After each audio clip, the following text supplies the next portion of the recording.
¿Qué tal, Carla? ¿Cómo te va? Muy buen día. Estamos junto al doctor Miguel O'Ryan, que es parte también del equipo que realizó este estudio de la Universidad de Chile. Doctor, cifras y datos que podrían hablar de cómo poder prepararnos, ¿no?, para esta vuelta a clase que con tanta ansiedad se habla por parte de algunos alcaldes, también desde el Ministerio de Educación.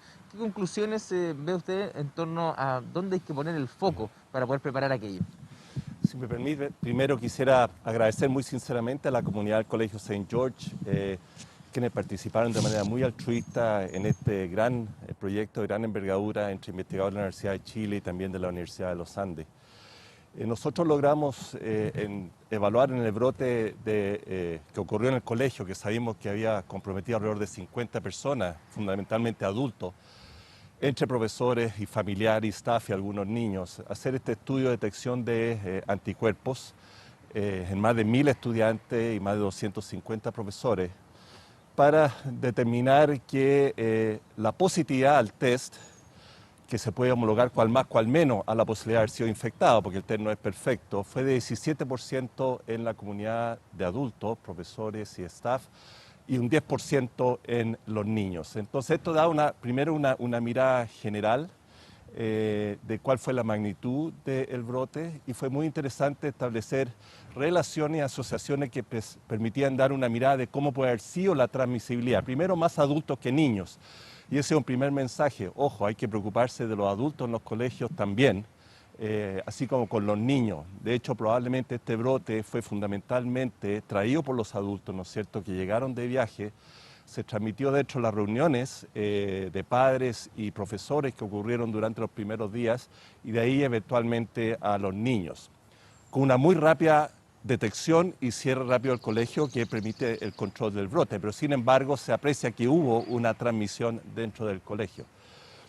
Otros hallazgos muy interesantes fueron demostrar que la posibilidad de ser seropositivo se asociaba a el riesgo de contacto, especialmente en los niños, contacto con adultos, y eso salió muy claramente en la encuesta.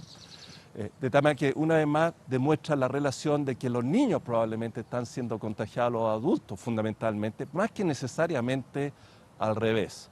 Y tercero, dentro de otros resultados, fue ver que dentro del análisis de los síntomas que relataron las personas que fueron seropositivos, seronegativos, efectivamente hubo una clara mayor y significativa mayor relato de síntomas durante el brote en quienes fueron positivos, lo cual valida de alguna manera la detección, tanto en niños como en adultos.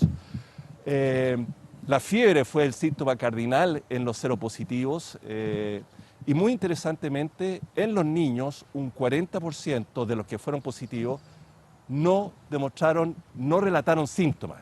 Sería eventualmente, dentro de ese grupo, estaría esa población de asintomáticos que podrían haber sido infectados, pero nunca relataron síntomas. De tal manera que todo esto permite ir configurando dentro de este ambiente de brote de un colegio. Obviamente esto habría que replicarlo en otras realidades para ver cuán extrapolable es.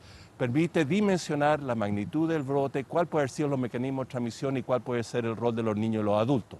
Y adelantándonos en ese sentido a lo que pudiese ser una implementación de clases presenciales, sería importante poder determinar medidas de protección, de aislamiento, quizás de los profesores, o sea, de los adultos que son parte de la comunidad educativa, más allá de la cantidad de niños, por ejemplo, que estuvieran por sala, que es uno de los temas que se debatió bastante con esto de volver o no volver a clase. Yo diría que son medidas complementarias. Obviamente tenemos que seguir cuidando a los niños. Vemos que efectivamente se infectan. No hubo en este brote infección de niños graves. Sabemos que han habido algunos pocos niños con graves cuadros en el país. Pero sí, yo diría que un mensaje importante de este estudio es que hay que preocuparse bastante de la transmisión entre los adultos. Probablemente una buena manera de abortar los brotes es rápidamente detectar casos en adultos para abortar aquellos casos, ¿no es cierto?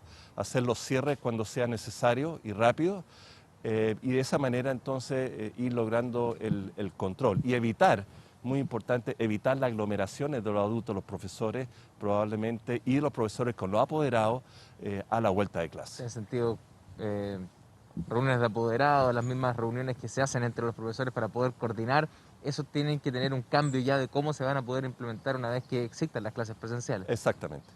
Doctor, pasando a lo que está relatando este virus en nuestro país en los últimos días con cifras importantes en nivel de contagios diarios que han ido en aumento sostenidamente en los últimos días y ya entrando a una época del año que es quizás la que más temor generaba, que es el invierno, con un frío a esta hora, por ejemplo, que es bastante intenso y que podría generar mayores complicaciones, no solamente en atochamiento del sistema de salud, sino que también en la transmisibilidad de este virus, ¿no?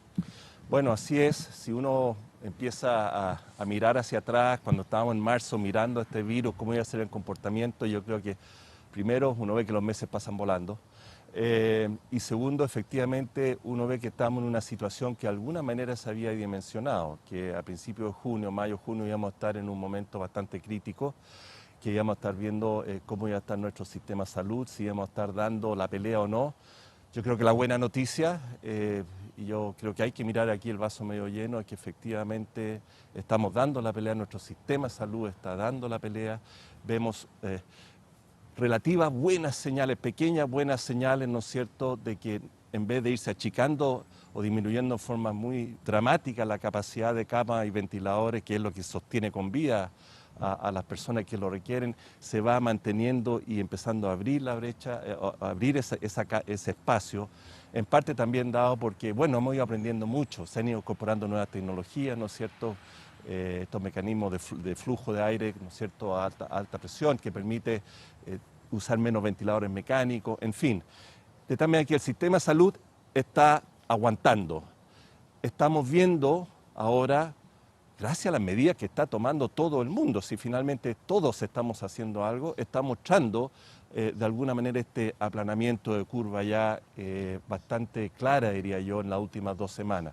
Así es que en ese sentido nos queda mucho trabajo por hacer, nos quedan varias semanas, si no mes y medio, para seguir dando una pelea muy dura para lograr que este aplanamiento siga y empiece finalmente a verse esa bajada de curva que permita volver a esto que se ha hablado, ¿no es cierto?, de una relativa, nueva, o como queramos llamar la normalidad, mirando a 1 mes y medio, 2 meses en adelante. Ayer el doctor Jaime Mañalich hablaba de que el apoyo estatal en esto, el marco del acuerdo que se está buscando con la oposición, debiese llegar hasta entrada a la primavera, el inicio de la primavera. ¿Coincide quizás con esas fechas de recuperación del país de todo este brote? Ninguna duda, o sea, no hay ninguna duda que como sociedad tenemos que ir, y yo como ciudadano agradezco mucho que se vaya logrando esta colaboración y conversación para ir entrando a acuerdos que nos permita ir avanzando de la mejor manera posible esta tragedia mundial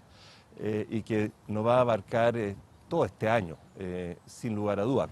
No con la intensidad que tenemos ahora, la idea es ir bajando la intensidad, que vaya ampliándose la capacidad de nuestro sistema de salud, ¿no es cierto?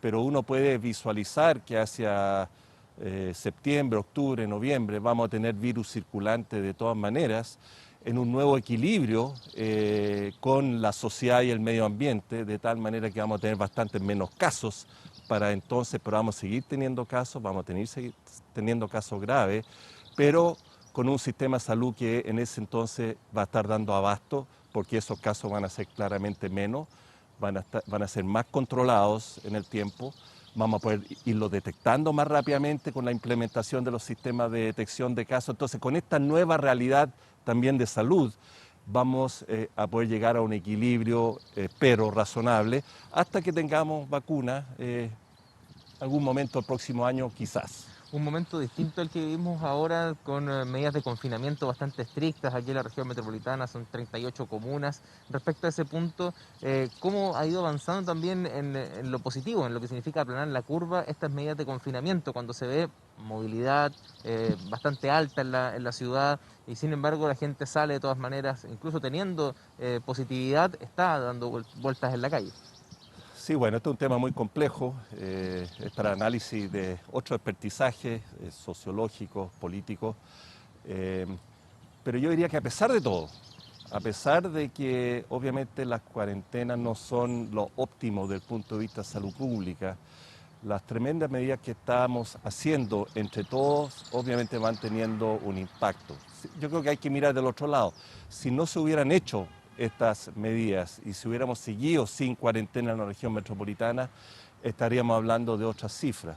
que es de alguna manera lo que aprendimos del hemisferio norte, que si uno no tomaba medidas, aunque sean incompletas, simplemente la epidemia se sale de control, se sobresatura los sistemas de salud y entramos a hablar en otro idioma, en otro nivel de complejidad o de tragedia.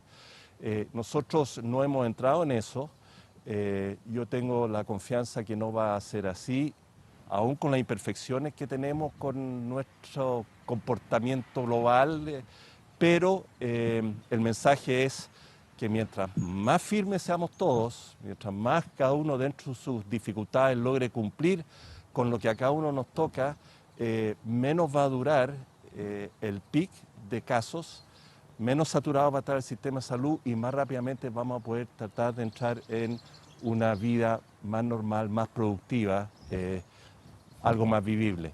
Doctor Miguel Ryan, muchas gracias por acompañarnos esta mañana con cifras relevantes, ¿no?, de lo que está pasando con el coronavirus en nuestro país, además de este estudio que va a servir sin duda como base de información para poder tomar determinaciones de qué va a ocurrir finalmente con las clases a nivel presencial durante este año, o bien cuando se retomen, poder tomar las consideraciones necesarias para evitar nuevos brotes dentro de los establecimientos educacionales. Sí, pues todo indica que hay que tener harta paciencia y mucho cuidado para que ese retorno efectivamente sea seguro para todos. Muchas gracias al doctor, gracias a ti también, Dani. Nos vemos.